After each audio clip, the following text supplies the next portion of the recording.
प्यार मोहब्बत भाईचारा बहुत अच्छा है। संयोग ऐसा था कि लंबे समय से उत्तर प्रदेश, बिहार, गुजरात सभी चुनावों में पार्टी के कार्यकर्ता के रूप में उपस्थित रहा, तो वो अनुभव के आधार पर कह सकता हूँ कि बहुत अच्छा लगा। उसी अनुभव के आधार पर ये भी कह सकता हूँ कि तृणमूल जा रही है।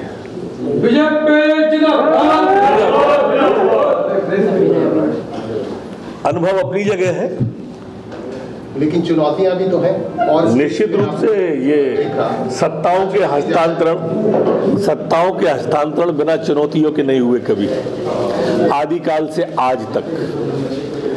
तो इसलिए चुनौती है और भारतीय जनता पार्टी के पास में बड़ा इंफ्रास्ट्रक्चर है, बहुत बड़ा नेटवर्क है। हर चुनौती का सामना करेंगे, लेकिन जनता की सेवा करेंगे। माननीय मोदी जी के आभा मंडल में पूरा देश आलोकित हो रहा है। माननीय अमित शाह जी, नड्डा जी संगठन के कुशल शिल्पी हैं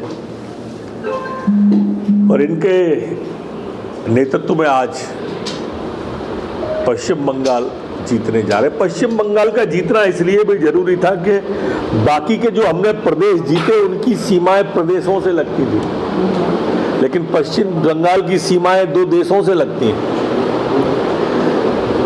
और भारतीय जनता पार्टी राष्ट्रीय दल है और राष्ट्रीय दल के लिए राष्ट्रीय सोच की एक पार्टी पश्चिम बंगाल में होना चाहिए थी, जिससे घुसपैठियों की समस्या, रोहिंग्या जैसी समस्या जो निरंतर बंगाल के रोजगार को खाए जा रही थी, घुसपैठिए, रोहिंग्या लगातार बंगाल की समृद्धि को दीमक की तरह डस रहे थे। उनका विकास में कोई योगदान नहीं है। आप देख लो पिछला इतिहास उठा के, 10 साल से ममता जी हैं, 32 साल कम्युनिस्ट रहे, उसके पहले कांग्रेस रही। आजादी के बाद से आज तक ये 3 दल सरकार में रहे बंगाल में, और बंगाल कंगाल हो गया। बंगाल की समृद्धि, ये बंगाल जो कभी आर्थिक